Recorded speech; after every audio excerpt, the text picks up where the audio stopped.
هنا ينتظر المقاتلون الشباب مراسم بدء الاحتفالات. ينهض من بينهم محارب ليعلن بدء المعارك. النفخ ببوق ناموغ المصنوع من ناب الفيل وجلد الثور يعني أن عراك الأبطال سيبدأ. المحاربون باتوا جاهزين بارتداء أسوار ثقيلة من النحاس تكفي لكسر جمجمة. من لم يحن دوره ينتظر ويمارس الإحماء تحت ظل الأشجار. أما من ينادى للمعركة فلا داعي أن يشمر عن ساعديه، ستضرب وتضرب حتى يخر أحد البطلين. وأخيراً إعلان نصر أقوى أقوياء القبيلة بأن يحمل على أكتاف الخاسرين. كل هذا لا يحدث بعيداً عنك أو بين قبائل منسية بغياهب غابات أمريكا الجنوبية، بل في جبال النوبة السودانية، حيث يحدث هذا وأكثر منه في مكان لم تغزه حضارة البشر. تقطن قبائل ترفض أي وافد إليها يسمم حياتها، فهم لا يتعاركون فقط، بل يرقصون كثيرا وكثيرا في كل مناسبة.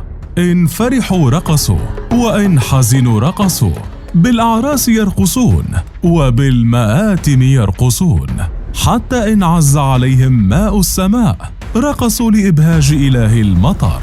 يعيشون على الصيد، ويعشقون لحم الأفاعي ويتباهون بحيازة جلودها، وإن اضطر الأمر حتى لا يؤذوا جلد فريستهم من الأفاعي سمحوا لها بابتلاع أرجلهم كطعم، فكله يهون من أجل جلد يعز صاحبه.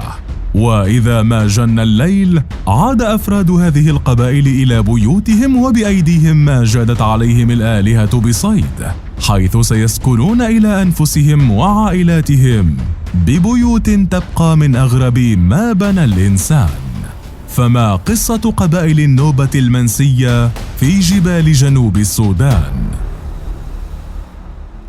عقود من التهميش مارستها الحكومات السودانية المتعاقبة ضد قبائل النوبة، فكان الانغلاق ورفض أي غزو من حضارة البشر رد مجموعة قبائل تقطن 99 جبلا على حدود جنوب السودان.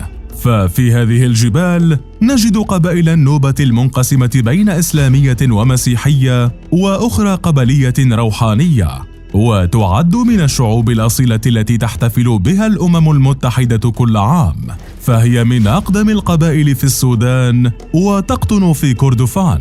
أما علماء الأنثروبولوجي يقسمون النوبة إلى مجموعات 10، هي النمم الموجودة في منطقة الجبال الستة، وتجلي الذين أسسوا واحدة من أكبر الممالك الإسلامية في السودان، ومجموعة الأما التي تقطن شرق جبل الداير، وتولوسي التي تقطن جنوب الجبال، وتيفين وكواليب في أقصى جنوب شرق جبال النوبة، إضافة إلى تلودي ودفوفة والتاج والليري، وهي كلها مجموعات قبلية متداخلة مع بعضها البعض. أما اسم النوبة فمشتق من كلمة نوب وتعني الذهب، وقد سميت بذلك لاحتوائها على أكبر مناجم الذهب بمنطقة العلاقي. وبنظرة جغرافية تمتد بلاد النوبة من جنوب مصر إلى جنوب نهر النيل، وانقسمت عبر التاريخ إلى 3 ممالك هي كوش وموراي ونباتا، حيث ضمت دول حوض النيل أثيوبيا وتنزانيا والسودان والكونغو. وما يميز تراث المنطقة المحصورة بجبال النوبة 99 أن الناس هناك يحافظون على عاداتهم وأعرافهم وتراثهم المادي وزينتهم المكونة من ريش الطيور وجلود الحيوانات والخرز المصنوع من أسنانها، كما يتميزون بالرقص والغناء على أنغام الإيقاعات المحلية في المناسبات، ومنها الاحتفاء بالموت ضمن سلسلة من الاحتفالات المسماة الأسبار، إذ إن السبر هو احتفال سنوي لإبعاد الأرواح الشريرة والإعلان عن بداية موسم جديد، ومنها سبر المطر وسبر الصراع أي المصارعة، وسبر النار أي الحصاد، وسبر الصيد، وسبر السباق.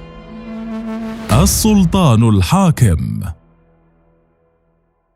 في مجتمعات النوبة القبلية ينفرد كل سلطان بحكم قبيلته بشكل شبه مطلق، فلهذا السلطان عند مجتمع النوبيين مكانة كبيرة، ورغم اختلاف مراسم تنصيب السلطان بين قبيلة وأخرى، لكن القواسم المشتركة تبقى أكثر بين قبائل النوبة، حيث يتم اختيار السلطان من أسرة معينة في القبيلة هي أسرة السلاطين، أما نائبه فيختار من أسرة أخرى. وعند اختيار شخص السلطان أو نائبه لا توكل المهمة لأي من أسرتيهما، وإنما يوكل هذا الاختيار إلى أسرة أخرى مكلفة بهذا الأمر وفق معايير محددة، بينها أن يكون السلطان ونائبه من أفضل الناس وأحسنهم أخلاقاً وشجاعة واستقامة وقوة وشكيمة وحكمة. ومن أجل ضمان النزاهة يحرم على الأسرة التي تختار السلطان إنشاء أي علاقات مع أفراد أسرة السلاطين أو تواصل اجتماعي.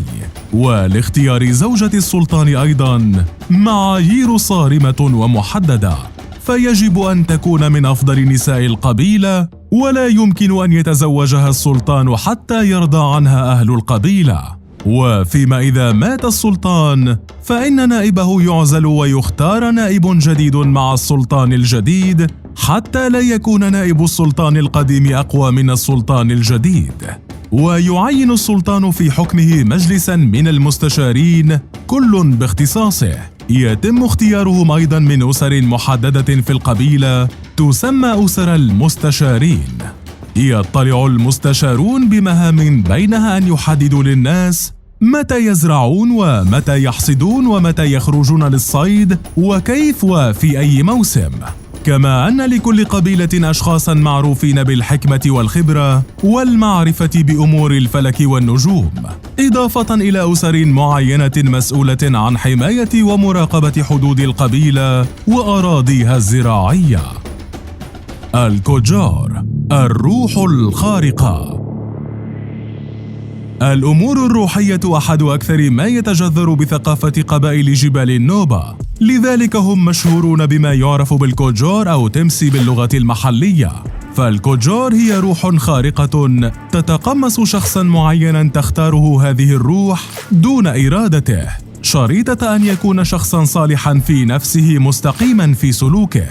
وما أن تحل روح الكوجار بجسد ما حتى يكتسب الشخص مقدرات خارقة كعلاج المرضى وجلب الخير ودفع الشر وإنزال المطر والتعامل مع الغيبيات، كما أن من مهام الكوجار حماية الناس من السحرة. وإذا تم اكتشاف ساحر في القبيلة فإنه يعاقب بواسطة الكوجار.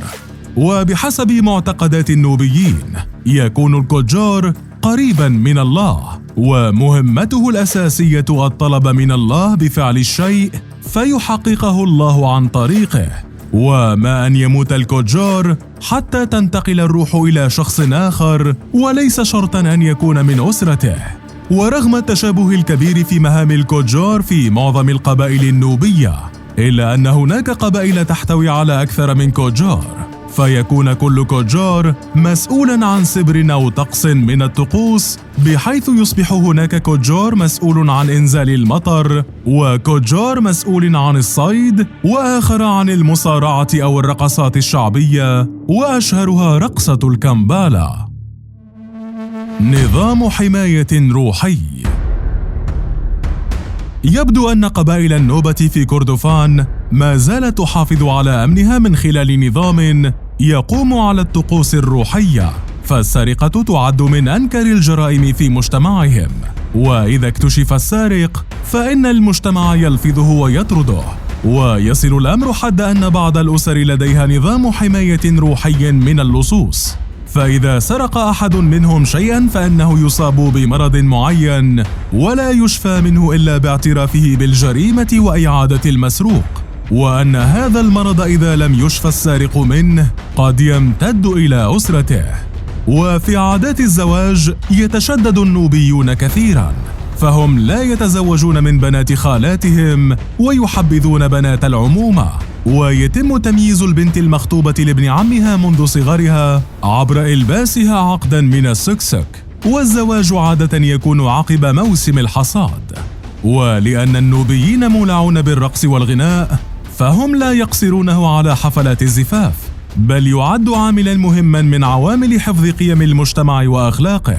لأن الحكامات وهن مغنيات القبيلة يعدن من ضمن النظام الرقابي، إذ يعكسن من خلال غنائهن إيجابيات المجتمع وسلبياته.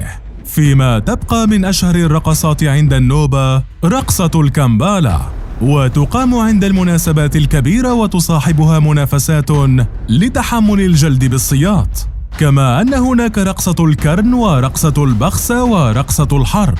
وعلى المصارعة أيضا يجتمع أبناء القبائل النوبية، حيث يتنافس الشبان والفرسان بأجسادهم القوية، وتعتبر المصارعة بمثابة داعم للترابط الاجتماعي بين القبائل.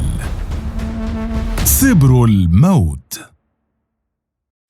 يعظم النوبيون احتفالات الأسبار عبر ربطها بالروحانيات، ويتربع على عرش الطقوس أهمية سبر الموت، إذ تحتفي النوبة عبر طقوس سبر خاص يسمى بانغو، وهو أكثر أهمية من الاحتفاء بالأسبار الأخرى كالمطر والمصارعة، نتيجة للاعتقاد في الانتقال من الحياة المادية إلى الحياة الروحية. ورغم أن بعضاً من قبائل النوبة انتقلت لدفن موتاها على الطريقة الإسلامية، إلا أن كثيراً منهم ما زالوا يدفنون موتاهم على نظام الفراعنة، وذلك في غرفة تحفر في الأرض يكون مدخلها اسطوانياً ضيقاً، لذلك فإن الجثة تدخل إلى القبر بشكل رأسي، ومن ثم توضع في القبر بشكل أفقي. أما عند بعض القبائل التي تنتمي لمجموعة النيمانج يتم دفن المتوفى عمودياً في أحد أركان المنزل ومعه كل معداته.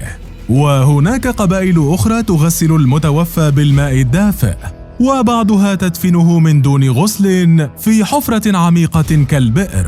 كما تختلف الطقوس الجنائزية بين قبيلة وأخرى، فحينما يتوفى شخص ذو مكانة اجتماعية عند قبائل الميري يتم إعلان الموت بواسطة الضرب على الطبول، وتجيء النساء وتصيغ مناحات على شكل أغنيات، ويستعاض عن الرقص بحركات معينة يؤديها أفراد عائلة المتوفى.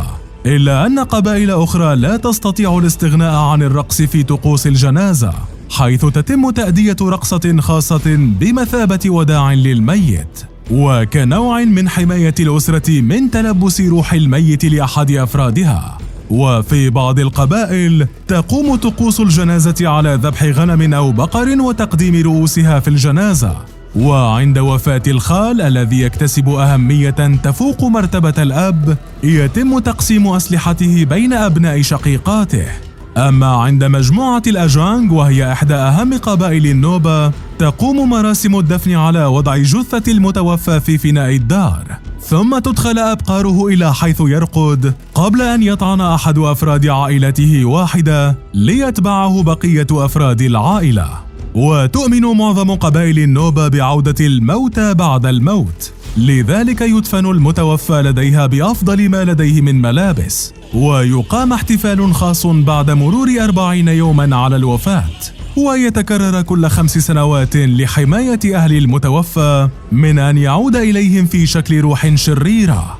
وتكون طقوس الحفل بقيادة الكوجار الذي يقرأ بعض النصوص بلغة القبيلة على إناء مملوء ماء ثم يدلق على الأرض، وبعد ذلك يحمل مساعد الكوجار الطعام والشراب إلى أحد الجبال، حيث يعتقدون أن روح المتوفى توجد هناك متجسدة في ثعبان ضخم على شكل آدمي، ثم ينزلون من الجبل لينخرط الجميع في الرقص والغناء. وأنت هل كنت تعتقد بأن يوجد في جوارك العربي مثل هذه القبائل التي ترفض غزو الحضارة البشرية حتى اليوم؟